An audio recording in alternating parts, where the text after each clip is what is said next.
이 비디오에서는 균형과 조정 과정에 대해 조금 복습해 볼 생각입니다. 일반적으로 우리는 이 수업에서 그다지 복습하지 않습니다. 왜냐하면 여러분이 언제든지 영상을 찾아 다시 볼 수 있기 때문입니다. 그러나 이 경우 학습 내용이 매우 중요하기 때문에 몇 가지 대목을 강조하고 싶습니다. 자, 신속하게 복습해 봅시다.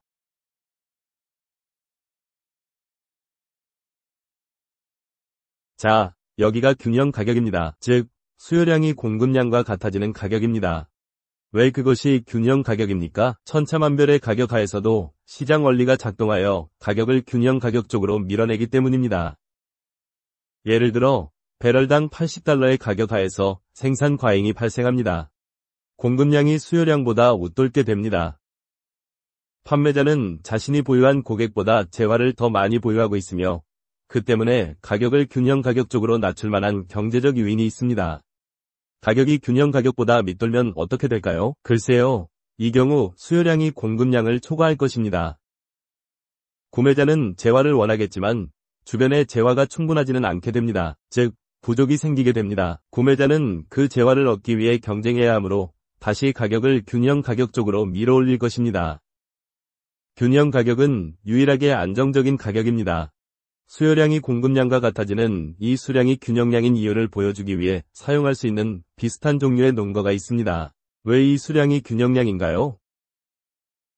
말하자면 다른 수량을 선택하고 그것이 균형이 될 수 없다는 것을 보여줍시다. 예를 들어 하루에 5천만 배럴의 석유를 사고 팔았다고 가정해 보겠습니다. 유의하세요. 사고 파는 이 마지막 석유 배럴에 대해 구매자는 최고 90달러를 지불할 의향이 있습니다. 추가된 1배럴의 석유에 대해 구매자는 90달러를 지불할 의향이 있습니다. 반면에 판매자는 석유 배럴을 그 추가 1배럴의 석유를 단돈 50달러에 판매할 의향이 있습니다. 따라서 여기 이 교환을 통해 40달러라는 큰 잠재적 이득이 존재합니다. 실제로 균형량 이하의 어떤 수량에 대해서든 수용되지 않은 교환 이득이 존재합니다. 경제학에서는 교환을 통해 얻을 수 있는 잠재적 이득이 사람들 눈앞에 나타난다면 사람들이 그것을 발견하게 된다고 가정합니다. 그들은 조금만 더 많이 사고 팔았더라면 구매자와 판매자 모두가 더 윤택해질 수 있다는 것을 깨닫게 될 것입니다. 그렇기 때문에 우리는 사고 팔릴 수량이 균형량 쪽으로 밀려갈 것으로 가정하는데 그 이유는 오직 균형량에서만 모든 교환 이득이 수용될 것이기 때문입니다. 자유시장에서는 사고 팔리는 수량이 균형량보다 더 많아질 수 있을까요? 글쎄요, 그리 오랫동안 그렇진 않을 겁니다. 예를 들어 9천만 배럴의 석유가 사고 팔린다고 상상해 보십시오. 이 마지막 석유 배럴에 대해 공급업체는 그 석유 배럴을 90달러에 판매할 의향이 있습니다. 그게 공급자의 비용입니다. 그들은 적어도 90달러를 쳐줘야 영업을 멈추지 않고 그 석유 배럴을 팔 수 있습니다. 반면에 구매자들은 그 석유 배럴에 대해 단지 50달러만 지불할 의향이 있습니다. 그래서 여기에는 많은 낭비가 발생하고 있습니다. 배럴당 원유의 구매자 가치보다 그 배럴을 생산하는데 생산자가 더 많은 돈을 쓰고 있습니다. 실제로 균형량을 초과하는 수량은 낭비가 생깁니다.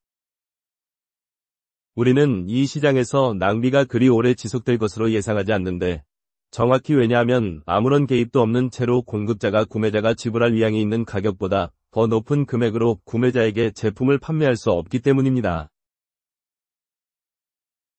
즉 제품의 구매자 가치를 초과하지 못합니다. 따라서 이러한 이유로 우리는 자유시장에서 낭비가 지속될 것으로 생각하지 않습니다. 자유시장은 교환을 통해 이득을 극대화합니다. 아울러 기억하세요. 교환을 통한 이득은 두 부분으로 나눌 수 있습니다. 소비자 잉여와 생산자 잉여가 그것입니다. 마지막으로 몇 가지 더 말씀드리겠습니다. 균형 가격은 수요 곡선을 두 부분으로 나눕니다. 재화에 대해 가장 높은 가치를 쳐주는 재화 구매자, 즉 수요가 가장 높은 구매자가 구매합니다. 따라서 이들은 구매자이고 이들은 비구매자입니다. 마찬가지로 재화는 비용이 가장 낮은 판매자가 판매합니다. 따라서 이들은 판매자이고 비용이 더 높은 사람들은 비판매자입니다. 자, 이 모든 것을 요약해 보겠습니다. 자유시장은 교환을 통한 이득을 극대화하며 교환을 통한 이득은 균형 가격과 균형량에서 극대화됩니다. 이것이 의미하는 바는 공급된 재화는 지불 의향이 가장 높은 구매자에 의해 구매되고 공급된 재화는 비용이 가장 낮은 공급자에 의해 판매된다는 것입니다. 구매자와 판매자 사이에는 수용되지 않은 교환 이득은 없으며 낭비되는 교환도 없습니다. 자, 이것으로 새로운 자료에 대한 복습을 마칩니다.